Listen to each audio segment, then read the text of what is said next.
on part sur un Q&A programmatique. Gros enjeu autour du coup des stratégies que vous avez mis en place.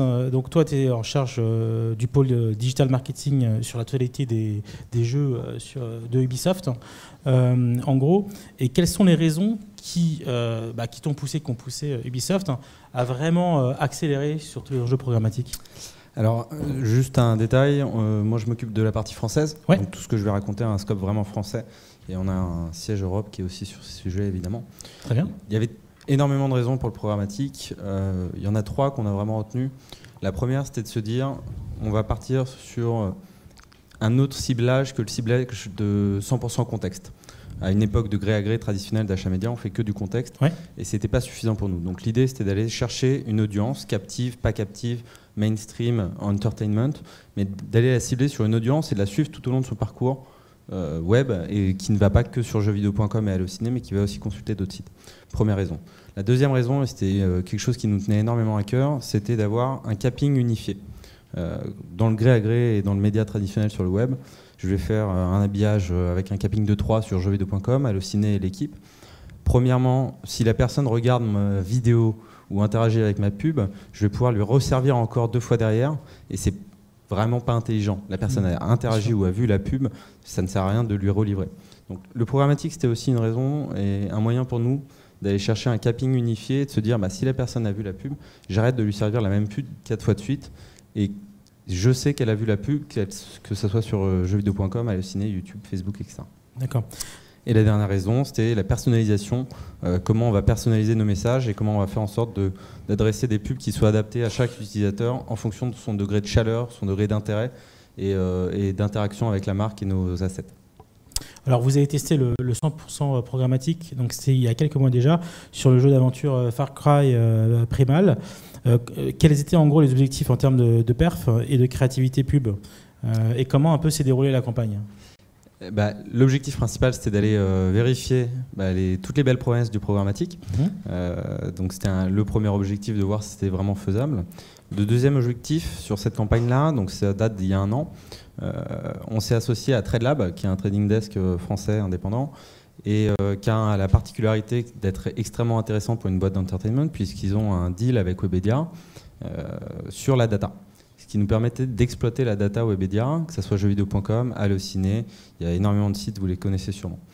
Donc c'était un premier objectif aussi, c'était d'aller chercher cette donnée extrêmement pure d'un Webedia.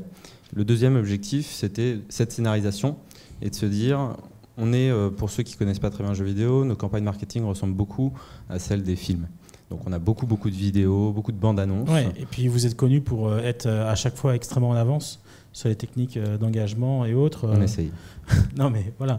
Du coup, c'est intéressant parce que du coup, beaucoup d'acteurs du marché suivent ce que vous faites, mais du coup, quand c'est vous-même, et vous devez tout le temps innover, et après, ça sert un peu à la communauté.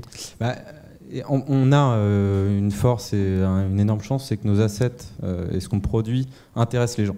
De base, c'est-à-dire que vous sortez le nouveau trailer pour annoncer un nouveau jeu, vous avez déjà 200 000 personnes qui l'ont regardé en moins de 24 heures.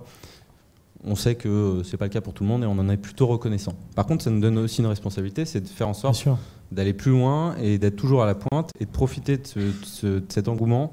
Et justement, on a cette capacité de dire, je ne veux pas forcer la pub à mes consommateurs parce que c'est censé les intéresser et pas être imposé. Donc en termes de scénarisation, l'idée c'était de dire, sur cette campagne-là, sur Far Cry, j'ai des fans de ma marque et ils ont déjà vu ma vidéo. Cette vidéo-là, je ne vais pas leur pousser en média puisqu'ils l'ont déjà vue. Ils ont déjà interagi, ils ont regardé 3 minutes 30 de vidéo, c'est bon, ils l'ont vu. Par contre, je vais potentiellement aller sur d'autres formats, habillage, bannière, des trucs à la perf qui me permettent, une fois que le branding a été fait, de rester top of mind auprès de cette cible-là.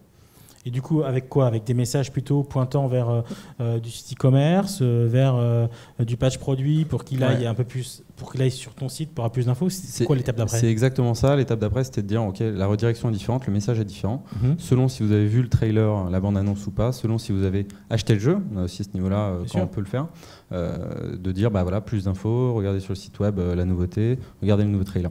un deuxième niveau de personnalisation qu'on est allé chercher grâce à la data justement Webedia, c'est-à-dire selon la typologie de joueur que vous êtes, si vous êtes plutôt un joueur FPS, donc Call of Duty, Battlefield pour ceux qui ont des enfants ou qui sont encore joueurs aujourd'hui, ou qui ont du temps encore, ou qui ont encore un peu de temps, il faut le trouver, c'est bien. Le ciblage là à ce moment-là était très shooter et jeu de pistolet, donc on va vous proposer une créa qui répond à ce côté pistolet.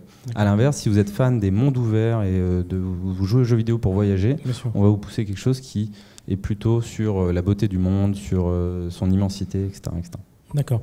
Donc le lancement était l'occasion du coup de mettre en place pas mal de pratiques programmatiques, un peu entre guillemets nouvelle génération.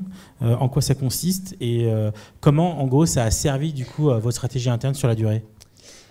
La bonne nouvelle, donc c'était il y a un an, le premier learning, c'est qu'on a répliqué ce modèle de 100% programmatique absolument sur tous nos lancements depuis l'année dernière. Donc on avait fait quelques tests à droite à gauche il y a plusieurs années pour voir un petit peu, un peu comme tout le monde, c'est quoi le programmatique, on va regarder. Et là l'idée c'est qu'on a fait à 100% et on a décliné du coup cette stratégie depuis un an sur tous nos titres. Donc c'est le premier learning, c'est ça marche, on était content de cette stratégie. On a eu pas mal d'autres learnings, on a vérifié l'importance de la data. Et on a factuellement vu que selon la donnée qu'on activait et la granularité de la donnée, donc typiquement la donnée Webedia, sur les lecteurs jeuxvideo.com, sur Allociné, avait de meilleures performances en termes de rétention, de taux de complétion sur nos vidéos, avait de meilleures performances que des ciblages plus lambda qu'on allait activer avant, type ciblage YouTube qui sont plus généralistes. Et un dernier learning qui était hyper intéressant, on parlait souvent il y a un an du programmatique qui était moins cher.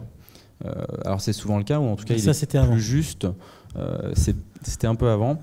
En fait on a réalisé aussi qu'à l'achat on était prêt nous à aller mettre un surplus au CPM. Parce qu'à la perf de toute façon.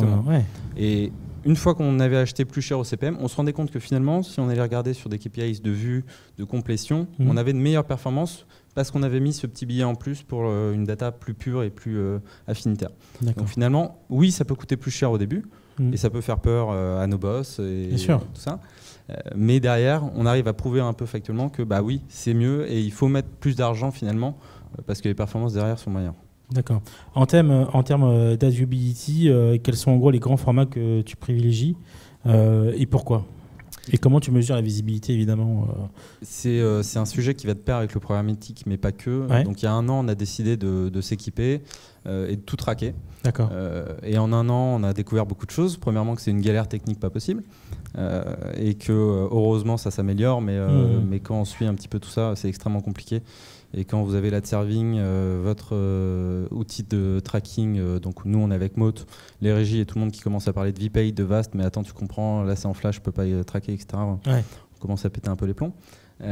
Mais ça s'améliore, c'est bien. Après tu as découvert beaucoup de surprises. Exactement. Donc techniquement c'est complexe, on a mis le temps. Par contre on a les premiers learnings là. Ouais, c'est ça. Et si vous ne traquez pas encore vos campagnes à viewability, je vous invite à le faire. On a découvert accessoirement que le coût à 30 secondes, qui est un KPI qu'on regarde beaucoup chez nous, n'était pas celui qu'on croyait, mais qu'il fallait le multiplier par 4. Ah oui. Parce que finalement, entre les gens qui ne regardaient pas, qui n'avaient pas, par exemple, les vidéos à l'écran, la vidéo se lançait en bas de page, ou alors les robots et tout ça, en fait, on ne regardait pas les bons chiffres. Donc il fallait multiplier par 4, ce qui a un léger impact après sur votre plan média. Okay. Après, sur les formats, c'est aussi là où Facebook, YouTube ont un gros défaut, mais énormément de qualité, c'est que niveau tracking, ça reste compliqué et c'est souvent des data propriétaires. Par contre, on est dans des écosystèmes qui sont extrêmement captifs et typiquement sur Facebook, quand vous ne regardez plus la vidéo, elle s'arrête. Donc nous, on regarde le coût à la vue à 30 secondes, donc c'est réel. On sait que la personne sur mobile... consultation. Exactement. Donc c'est on a un peu changé nos KPIs pour aller chercher ce concept d'adviewability. Du coup, plus de social, c'est ça. Ouais. Où il y a une mesure vraiment ciblée. Et je sais que la personne regarde la plupart du temps, ce qui ne m'empêche pas de double traquer quand même. Bien sûr. Il n'y a pas de raison. Pour conclure, en gros, et quels conseils tu pourras avoir pour les marques qui sont dans la salle aujourd'hui avec nous pour engager un peu avec cette stratégie ? Il y a 3 conseils, à mon sens, il y en a 1 milliard, mais ce que j'ai retenu moi, de cette dernière année, c'est techniquement, il faut creuser. Et c'est à vous de creuser. En tant qu'annonceur, on a eu énormément d'avantages à comprendre comment fonctionnait le programmatique, à aller chercher et à aller creuser DSP, Ad Exchange, SSP, qu'est-ce que c'est, ok, comment ça marche, cookie based, attends, là tu utilises 2 DSP, comment ça fait pour fonctionner. On a creusé, ça nous a permis vraiment de challenger nos partenaires et de mieux comprendre le fonctionnement pour avancer encore plus vite. Le deuxième conseil pour moi, c'est d'aller chercher des personnes qui sont spécialistes de ces métiers-là, des experts qui vont avancer 6 mois en avance dans l'équipe, qui vont aller avec la machette dans la jungle pour débricher un peu tout ce sujet et revenir apporter la bonne parole et démocratiser. Le dernier conseil que je donnerais serait de travailler avec des personnes en qui vous avez confiance, des partenaires en qui vous avez confiance. C'est un sujet extrêmement complexe. Si vous n'avez pas confiance en vos partenaires, que ce soit agence média, trading desk, ça va vous ralentir. Donc, voilà. Merci beaucoup Clément pour ce témoignage. On peut applaudir.